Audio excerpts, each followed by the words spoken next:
iPhone 15 that you guys need to know about before jumping in getting an iPhone 14, including a whole new design for the iPhone 15 models all the way up to the iPhone 15 Pro Max.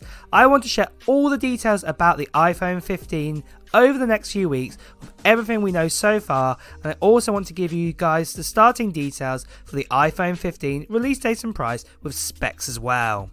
Now, first of all, there's going to be some of you saying the iPhone 14 is not even in our hands yet, and you're already talking about the iPhone 15, and Apple haven't even started working on this product yet. Well, I can tell you now, you are far from the truth. Apple work on many of their products years prior before they're even released. For example, the first iPad was worked on in 2004 with some prototypes that you can see here in these pictures, and it didn't actually come out for another 6 years later in 2010.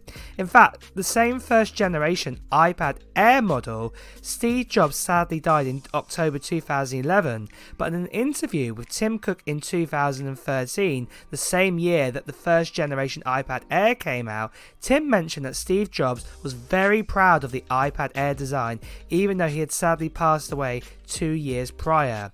I think you're getting it. Apple are constantly working on products that are coming out over the next few years, and at the moment they're already working on the iPhone 15. So let's talk about some of the iPhone 15 specs and changes that we're expecting to see.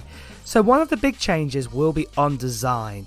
Now, Apple over the last 10 years or so have kept to a design rule. They keep a design for 3 years for 3 versions and then make a new one. So for example, we got a new design with the iPhone 6, and that same design was over on the 6S, and this continued to the iPhone 7. But then we got the new design iPhone 10 or the iPhone X the year after. Don't get me wrong, Apple did keep that same iPhone 6 design for the iPhone 8 that same year, and we've also had 2 iPhone SE models with a very similar design. But what I'm trying to get at is that a brand new design came along with the iPhone 10, and this evolved into the iPhone XS or the XS, and then the iPhone 11.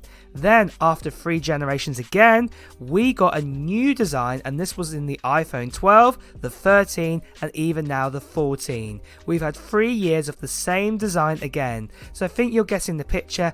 Every 3 years, Apple make a new design, and the iPhone 15 will be the first to get this brand new design.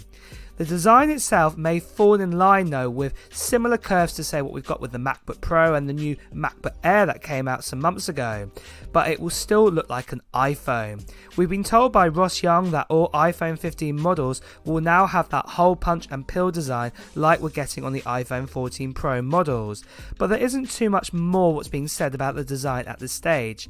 However, the second there is any mention of how the design will look and changes to it, I'll be making a video on here, so make sure you subscribe to the channel and hit that notification bell to get the latest on the iPhone 15 information about design. Now, before I continue on, now is a good time more than ever to mention that all reports and leaks that you're seeing here are not 100% proof that they will come true with the new iPhone. I can only present to you what reports of information are out there. However, if you are watching this video, then you're as curious as I am in knowing what is going to be said about the next generation iPhone anyway. So with that out of the way, let's talk about the release date and prices next. Now, it's super early to talk about the release date, however, based on the last 12 years of history, we have a rough idea of when the iPhone 15 will come out. So if we go back to the iPhone 4S in 2011, this classic iPhone came out on October 14th that year.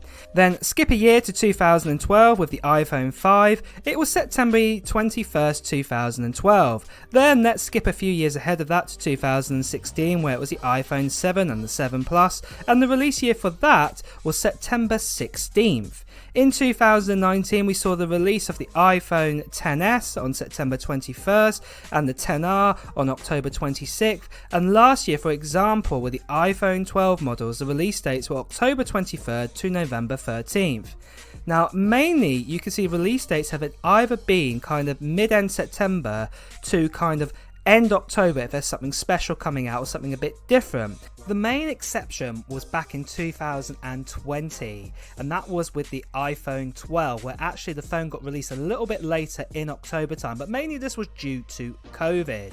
But fast forward to 2021 with the iPhone 13 and also the iPhone 13 Pro models, it came out on September 24th, which is back to the normal sort of time we get an iPhone. This year for the iPhone 14, the event is happening on September 7th, so it's very likely that pre-orders for the iPhone 14 will be available on Friday, September 9th, and basically most people have iPhones probably in their hands around September 16th, what is a little earlier than previous years. But I think you get the message here. For the iPhone 15, the target sort of time will be mid-September 2023 for the release, unless there's a massive problem with components or another pandemic happens.